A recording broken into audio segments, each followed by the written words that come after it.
কিছু আসনে টার্গেট করে ফল পাল্টে দেওয়া হয়েছে এমন মন্তব্য করেছেন নাহিদ ইসলাম। তো দর্শক চলুন দেখে আসি বিস্তারিত।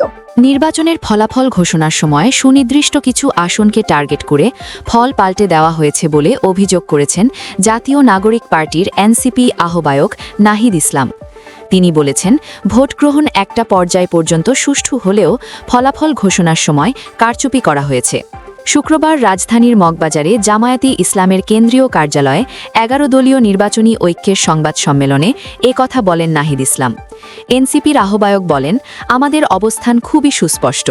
এই নির্বাচনে সুস্পষ্টভাবে ফলাফলে কারচুপি হয়েছে। ভোট একটা পর্যায় পর্যন্ত সুষ্ঠুভাবে হয়েছিল, আমরা সেটাকে স্বাগত জানিয়েছিলাম, কিন্তু ফলাফল যখন ঘোষণা করার সময় হয়েছে ওই সময়টাতে স্পেসিফিক সুনির্দিষ্ট অনেকগুলো আসনকে টার্গেট করে ফলাফল পরিবর্তন করা হয়েছে। নাহিদ ইসলাম অভিযোগ করেন, আপনারা দেখেছেন বাংলাদেশ খেলাফত মাজলিসের আমির আল্লামা মামুনুল হকের ঢাকা ১৩ সেই আসন, ঢাকা ৮ আসন এবং বাংলাদেশ জামায়াতে ইসলামের সেক্রেটারি জেনারেলের আসন, এরকম স্পেসিফিক কয়েকটা আসনকে টার্গেট করে সেটার ফলাফল পরিবর্তন করে দেওয়া হয়েছে। কেন্দ্রগুলোকে দখল করে জোর করে প্রশাসনকে ব্যবহার করে সে ফলাফল পরিবর্তন করা হয়েছে। বিএনপির চেয়ারম্যান তারেক রহমানকে ইঙ্গিত করে নাহিদ ইসলাম বলেন, যেই প্ল্যান বা পরিকল্পনার কথা আমরা শুনেছি সেই প্ল্যানের একটা বাস্তবায়ন বা স্বরূপ কিন্তু এই নির্বাচনে আমরা দেখতে পাচ্ছি। ফলাফল কারচুপি করে পুরনো আমলে আওয়ামী লীগ যেভাবে নির্বাচন করেছে সে ধরনের চেষ্টা আমরা যাদের ভেতর দেখতে পাচ্ছি, তারা কিভাবে রাষ্ট্র পরিচালনা করবে, কী রকম দেশ পরিচালনা করবে, সেটা নিয়ে জনগণের মধ্যে প্রশ্ন এসেছে। নির্বাচন পরবর্তী সহিংসতা নিয়ে উদ্বেগ প্রকাশ করে এনসিপির আহ্বায়ক বলেন, নির্বাচনের পরদিনই যারা তাদের প্রতিদ্বন্দ্বীদের ওপর হামলা, সারা দেশে নির্বিচার বাড়িঘরে হামলা, আগুন লাগানোর হুমকি এবং এলাকা ছাড়া করতেছে, তাদের কাছে এই দেশের জনগণ কিভাবে নিরাপদ থাকবে সেটা নিয়ে প্রশ্ন এসেছে।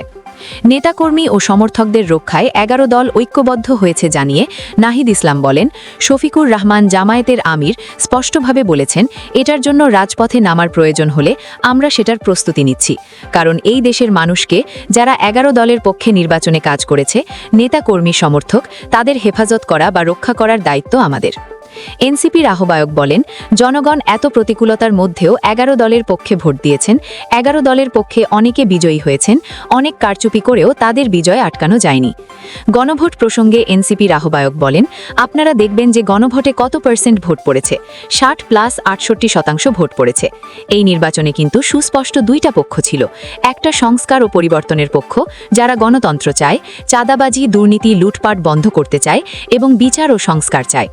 আরেকটি পক্ষ যারা পুরনো বন্দোবস্ত ও পুরনো রাজনীতির প্রতিনিধিত্ব করে, ৭২-এর সংবিধান চেয়েছে, ঋণ খেলাপিদের প্রশ্রয় দিয়েছে এবং লুটপাট দুর্নীতির সেই একই রাজনীতি করতে চায়। যে 60% বেশি মানুষ সংস্কারের পক্ষে ভোট দিয়েছে, তারা ১১ দলের পক্ষেও ভোট দিয়েছে দাবি করে নাহিদ ইসলাম বলেন, শেষ মুহূর্তে 10% মতো ভোট কারচুপি করা হয়েছে, না হলে এই পুরো ভোটটা ১১ দলের পক্ষেই আসত। শেষ মুহূর্তে ১১ দলের অনেক গুরুত্বপূর্ণ নেতা ও প্রার্থীকে হারিয়ে দিয়ে ক্ষমতা নিয়ে নেওয়ার চেষ্টা করেছে। এই বিষয়ে নির্বাচন কমিশনের সুস্পষ্টভাবে অভিযোগ জানানো হবে উল্লেখ করে এনসিপির আহ্বায়ক বলেন, প্রার্থীরা জানাবেন নির্বাচন কমিশন সেখানে কী ভূমিকা পালন করছে, তাদের অবস্থান কি, এর উপর নির্ভর করবে নির্বাচন নিয়ে আমাদের চূড়ান্ত অবস্থান।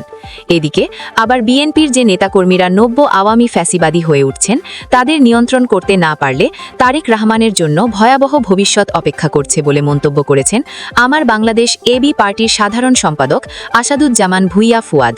তিনি বলেন, চর দখলের মতো নির্বাচন করে যারা ক্ষমতায় যাচ্ছেন তারা ২৪-এর অভ্যুত্থান ভুলে যাবেন না। বরিশাল প্রেস ক্লাব মিলনায়তনে আজ রোববার নির্বাচনে অনিয়মের অভিযোগ তুলে আয়োজিত সংবাদ সম্মেলনে আসাদুজ্জামান ভুইয়া এসব কথা বলেন।